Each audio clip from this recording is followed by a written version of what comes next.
investigators for the channel. Today I am bringing to you mostly orbs. Some of the most frequently asked questions that I get are about orbs in pictures or in video evidence. And almost 90% of them can be debunked. And, for various reasons, whether it's, insects, dust, moisture, whatever. A lot of them can be debunked, and like pixelation and matrixing and everything like that. So actual video and photographic evidence of orbs that are truly orbs and, apparitions, spirit is not as common as people think.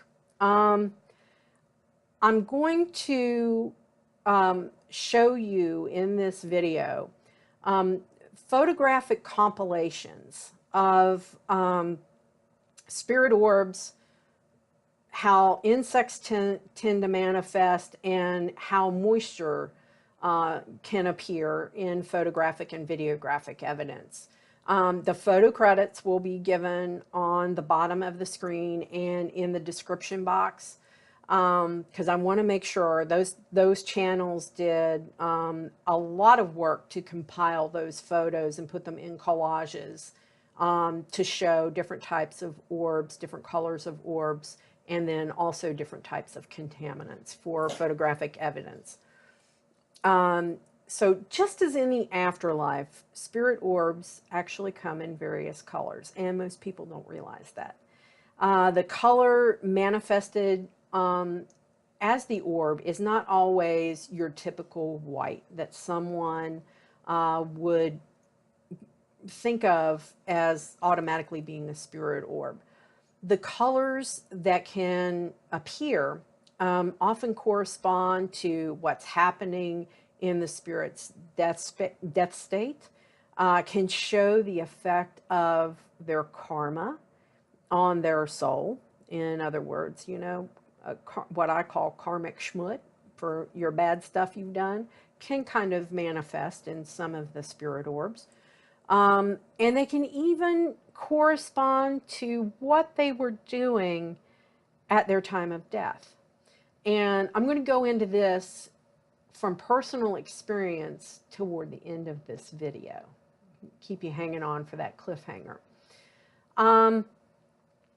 Now, the color on the earthly plane may or may not correspond to their soul state in the afterlife.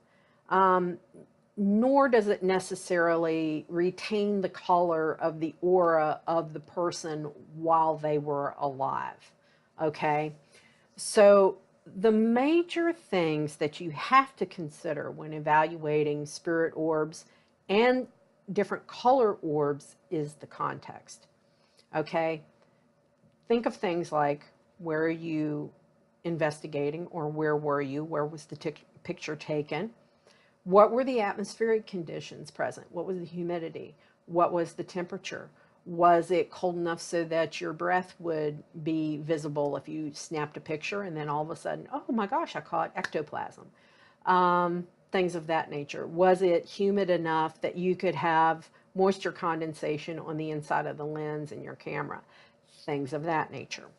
You also have to consider lighting sources. Did you use flash? Did you use an IR light? Did you use a full spectrum light? Blah, blah, blah, blah, blah. What kind of light source was there, and where were they? You also have to evaluate what's going on at the time that the picture or the video was taken. Contaminants can have a major impact on evaluating photographic or videographic evidence to determine whether or not an orb is actual spirit or it's contaminants such as dust, insects, things of that nature, light refraction, things of that nature. So let's say, for instance, you're sitting on the couch and you feel something, and you move and you put your cell phone camera out and you're taking video, and this stuff starts going across. Well, guess what? If you're moving on the couch, you're kicking up dust out of your couch. Even if they're brand new, it's got dust in it. Are your pets moving around, kicking up dust and dander out of the carpet? Did an HVAC vent nearby? Did your heat or your air conditioning kick on and blow against some fabric curtains? And that would then blow up dust. And just the nature of your heating and air conditioning, it's dirty unless, you're immaculate. And I don't know how in the world you could be that immaculate other than having, air scrubbers, on your HVAC system. Every time it kicks on, it's going to kick up dust just because of the dust in the vents. I mean, it's, especially if you've got pets, it's pretty hard to avoid, even if you use, high dollar HEPA filters and stuff. So I'm going to insert those photos right in here that can show you what an orb, different color orbs can look like, what insects typically look like, and then what moisture droplets typically look like. And as I said, each set of photos that I insert, I will put the credit of where that source is, as well as putting it in the description box. So take a look at these.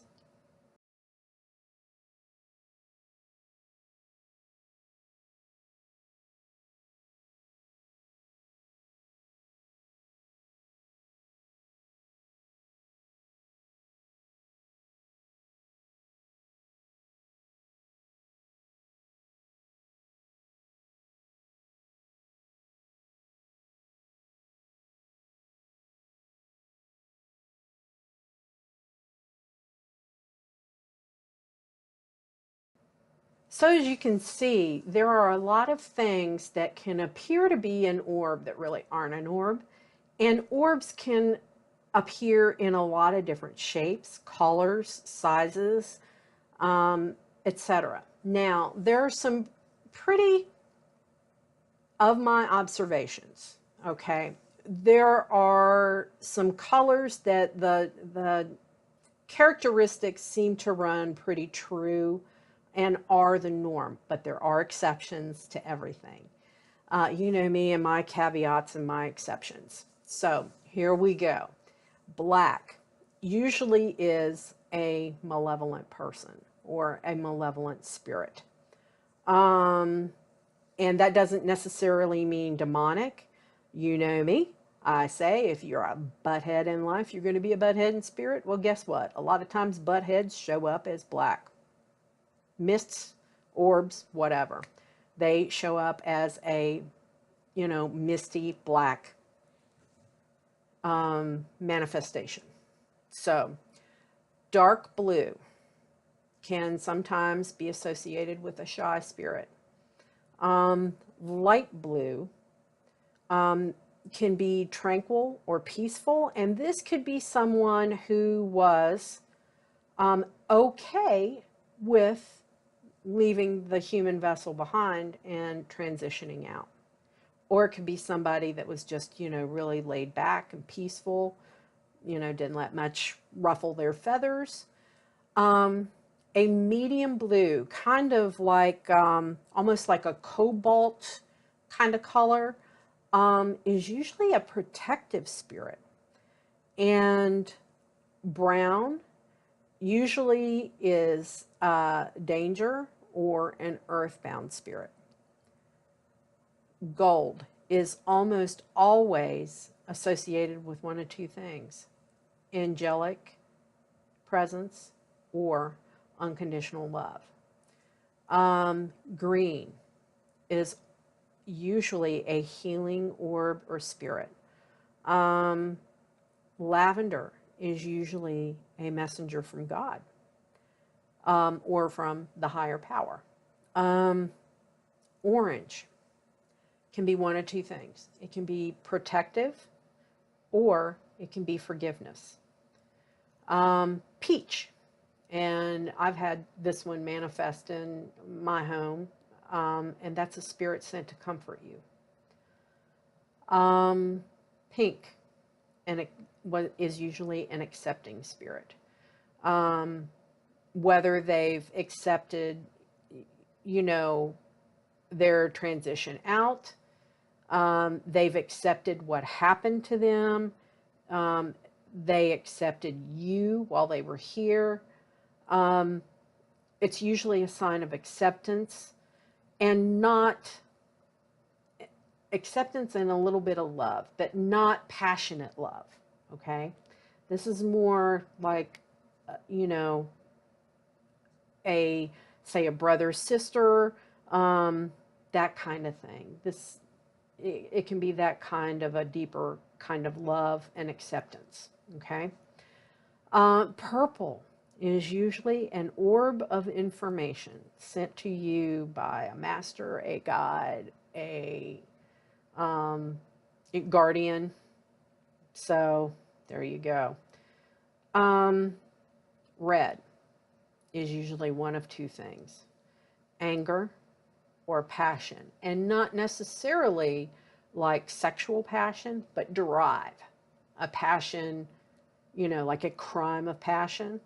You know, there's a lot of emotion and passion and, you know, things involved in that that's not necessarily sexual in nature. It's a drive. Silver is usually a messenger of some kind. Let's see. Violet is usually guidance on matters of your spirituality. And that kind of, you know, hooks in with your chakras and everything like that. Okay. White. Now, here's one that can mean a couple of different things: protection of holy light and power, or a newly departed soul. And I'll get to that in just a second. And the final one is yellow, is usually a warning. And just stop and think, you know, a stoplight, you know, yellow, that means use caution. So, white can mean a newly departed soul. And from my personal experience, I was present at the death of both my father and my oldest sister. And when I was speaking to them, you know, with my father, I said, "Dad, it's okay. You can leave and I'll take care of Mom," because my mother had Alzheimer's. And the second that I did that, he, you know, his eyes opened, he gave his last breath, and I literally saw a wispy mist come up off his body, form into a white globe, and then it drifted on and up. The same thing, my sister. 2 years ago, I had to make the decision to have her removed from life support. She'd gotten septic from pneumonia, and I was her medical power of attorney. And her children left the room for a few minutes because I had just made the decision, and the medical staff was preparing to make my sister, her earthly body, comfortable, so she was not ever in any pain. But I had a moment with her, and I said, "Sandy, I'm going to do what you asked me to do, and I'm going to take you off this machine. And I know you're not going to be with me very long." And I held her hand until, you know, she flatlined and she was gone. And again, I saw the mist rise from her body, form into an orb, and then move on. So white is not always holy light and power, but it can be a very newly departed soul. Okay, just keep that in mind. Now, one place where all of the color theory kind of goes out of the window is when you are investigating in a battlefield. I live in Northern Virginia, not far from the battlefield of 1st and 2nd Manassas for the American Civil War. I've done a lot of investigating at Chancellorsville, Fredericksburg, and the Wilderness in Virginia. But I've also investigated at Gettysburg, Pennsylvania on numerous occasions. And there's a common thread in the color spirit orbs of each of these locations. And that was the color of the various uniforms for both the Confederate and Federal troops. Okay? And you may think, what? I was a Civil War reenactor with the 47th Virginia out of Fredericksburg. And my unit did a lot of living histories at the Wax Museum in Gettysburg. And on one occasion, we had a very special friend of ours arrange. He was one of the National Park Service guides, arranged for us to do Pickett's Charge walk in the evening past closing time for the national park. And he walked us up the charge from the 47th Virginia's perspective. In other words, on the far left of the line from Brockenbrough's brigade, which is where our unit would have been during the battle. Now, to give you a little bit of context, our lieutenant was in uniform, and he was carrying a replica of the 47th Virginia's battle flag. He was accompanied by 2 other of the unit members who were also in uniform. And then there were others of us, you know, with our digital cameras and stuff like that. Some were in uniform. Most of us were in, you know, our shorts and t-shirts and sneakers and stuff, because it was rather warm, but it was dry. There wasn't a lot of humidity. It hadn't rained for a while. So we were there. When we got there and started the walk, I told the members that brought digital cameras or video cameras with them to put them in night mode. We had some guys that had IR headlights that like affix onto your ball cap. And then we also had a few lanterns that were like period replicas with beeswax candles. Now, when you have things like battle flags, uniforms, and replicas, those are trigger objects and can tend to make the activity a little bit more active. But we knew we needed some sort of light so we didn't fall into any, you know, groundhog holes and break an ankle. You know, the terrain was not, you know, flat by any wild stretch of the imagination. There were a lot of, you know, gullies in it, and, you know, it was rough and you could very easily get hurt. So we had to have a little bit of light. But right as we started walking, there were orbs beginning to appear right in front of us and apparent to the naked eye. They also showed up in our photos. And one of the most compelling photos was one where our lieutenant was in the center, and he was holding the battle flag, and he was flanked on either side by one other person. And then up by the unit's colors, there was one gray orb and one butternut orb, one on each side. Now, you may say, what?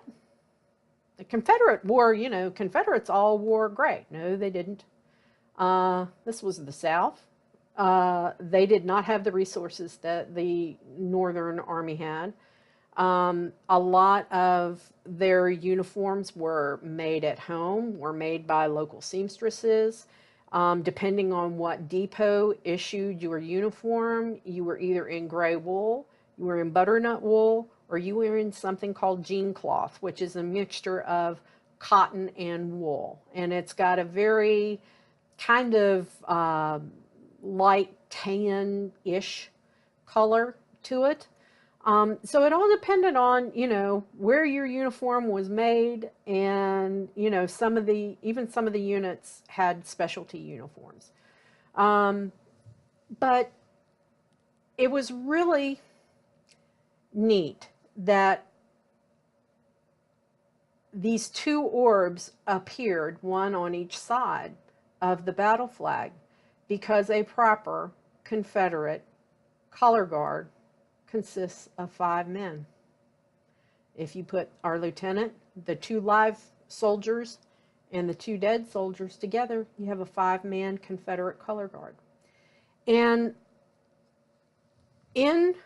during the Civil War, a unit's colors were like sacred to them, and they defended them at all costs. It was a loss of your honor to lose your colors to the enemy and have your colors be captured. That was like one of the worst things that could happen to a unit's honor. And I actually have an ancestor. One was killed in action at Cold Harbor protecting the colors, and the other was wounded. And he was a major. He was captured, and he was one of the immortal 600. Look that up in your history books. So, it was a real loss of honor to lose your battle flag, and it was an honor to be in the color guard for your unit. It was a big honor and a big responsibility.